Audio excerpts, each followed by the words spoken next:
ทักทายสบายดีเด้อทุกคนขอต้อนรับเข้าสู่ช่องสาวลิงมาแล้วเด้อมื้อนี้สาวลิงได้ไปซื้อกุ้งปลาหมึกมาแต่ตลาดเนาะทุกคนเนาะได้หลายเติบเนาะเดี๋ยวรอลุ้นไปนำกันได้ทุกคนว่าสิเป็นเมนูพี่เลยมื้อนี้สาวลิงสิบอกไว้ก่อนว่าครั้งแรกกับแม่นที่ว่าเฮ็ดเมนูนี้บ่เคยเฮ็ดจักเถอคือเยอะกินนะเห็นเขาเจ้าเฮ็ดเป็นตาแซ่บนะก็เลยไปซื้อกุ้งปลาหมึกมาก่อนอื่นมื้อสลิงกับสิล้างกุ้งล้างปลาหมึกก่อนทำความสะอาดกุ้งปลาหมึกก่อนแกะกุ้งแล้วก็ล้างปลาหมึกเนาะบ่ได้ซื้อเอาหลายดอกทุกคนเพราะเฮาอันบ่เยอะอันซื้ออันมาเว้นตู้นะกินมื้อแล้วก็แล้วนะบ่เยอะเท่าหน้าจังซื้อเอาใหม่มันจังสดใหม่ตลอดนะทุกคนข้างบ้านเพิ่นก็โมนมื้อนี้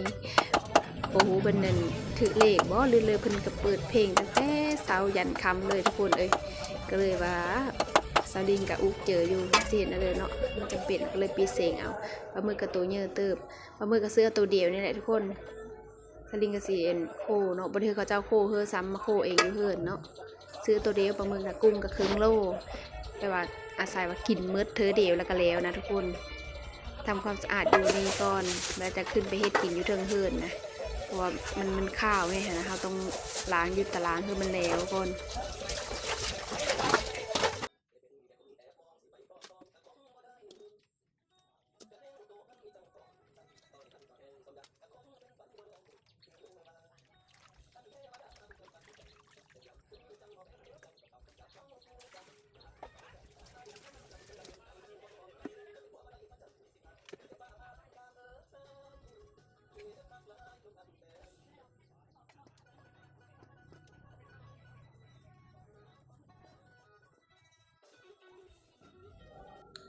เก็บวัตถุดิบ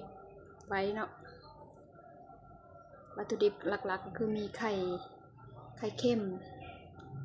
แล้วก็มีอาหารทะเลเฮาไปซื้อมาวันนี้ซื้อแนวเล็กๆน้อยซื้อมาหลายกับมันกินบ่หมดไว้ตู้มันก็สิบ่สดมีแต่เฮาเยอะมื้อหน้าลงไปซื้อเอาใหม่รถมันจังสบายใกล้ๆตลาดนี่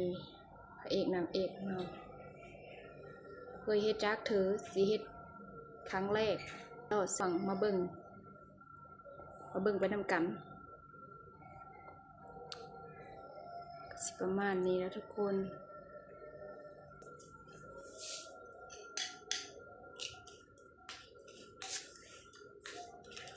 ตีให้มันแตะก่อนเวลาเข้าไปพัดมันจะสบายเสื้อส้มผสมน้ำตาลแป้งโน่แล้วก็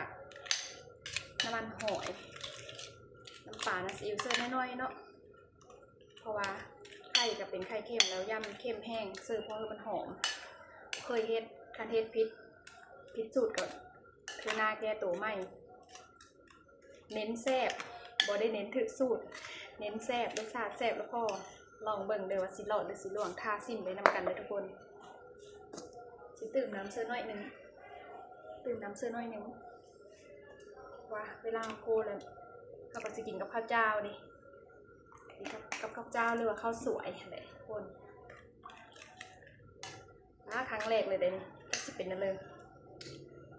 ลุ้นคือกันสิเฮ็ดเสื้อหม้อไฟฟ้าเหมือนนี่บ่ได้ดังไฟเพราะว่ามันยากนะเฮาบ่ได้นึ่งข้าวได้เฮาหุงข้าวก็เลยว่าเป็นแบบสะดวกเลย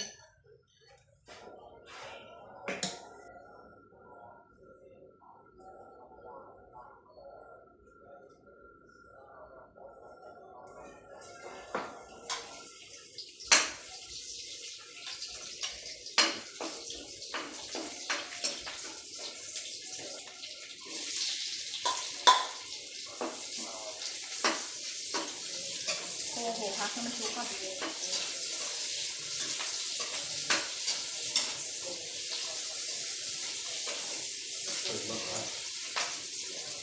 บอกเปิดก็ได้เปิดให้มันใส่เปิดให้มันใส่ก็ได้มันไหลอากาศ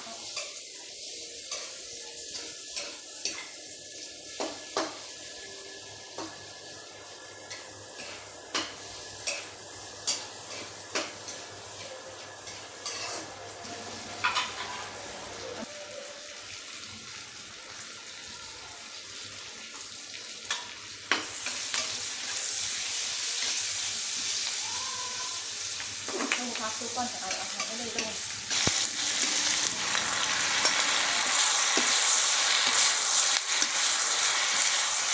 เดี๋ยวแกะได้เกินกันแต่งกินนี้เลยเราไปกินกันเลยแล้วเนาะ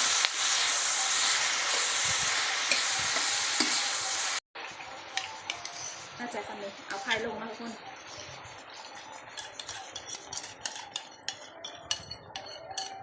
เอาน้ำของกันเนาะเสียดาย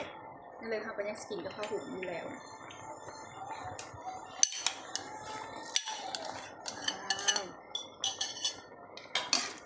คืออยู่ว่าเนาะพี่น้อง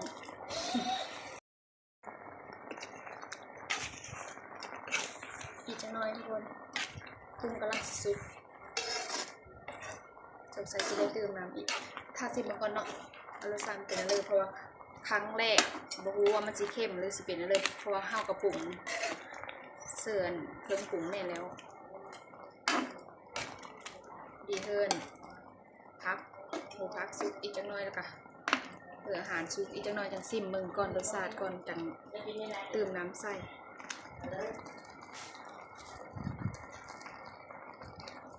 ชิมมาเด้อ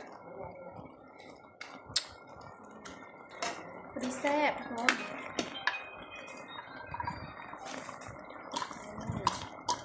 ใส่ผักตั้งทรายหรือว่าเซอร์รี่บอกว้าวมีเปลี่ยน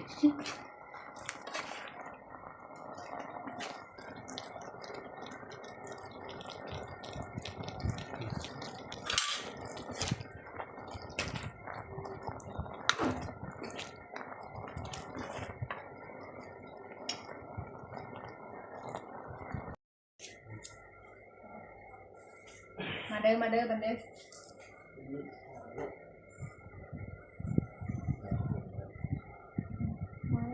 ดูแล้วมันจะอ่อนวะ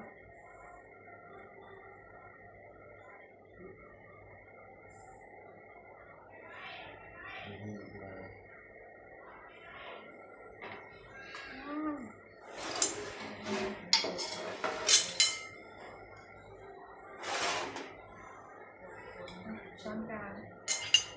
มาทุกคนมาลงมือได้ทุกคนเด้อข้าวเจ้า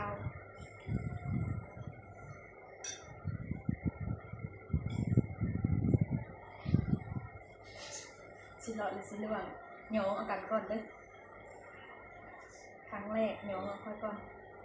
ขันบะยองแล้วซื้อนางบะได้เฮ็ดสุกินเลยลาบเลย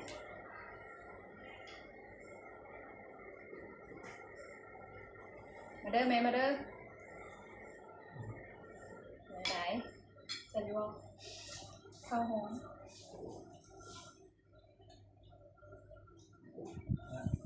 แซ่บปะ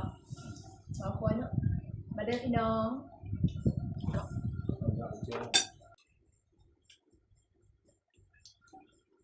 จะต้องให้มันไป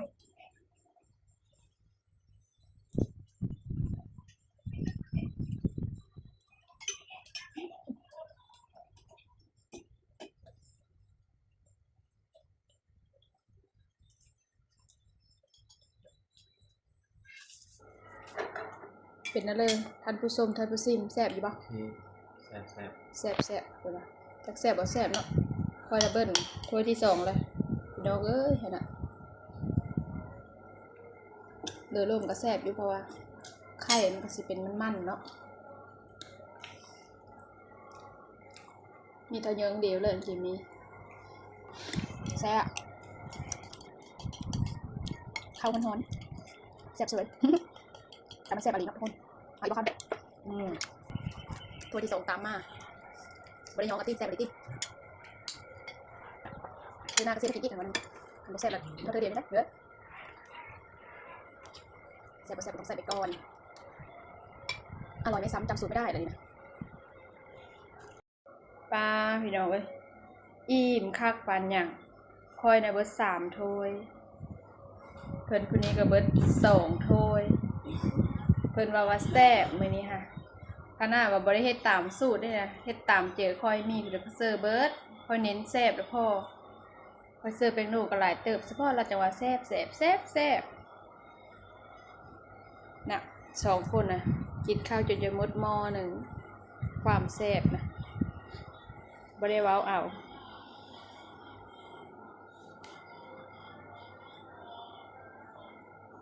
ไปกันเด้อทุกคนเด้อพอกันใหม่คลิปหน้าเด้อ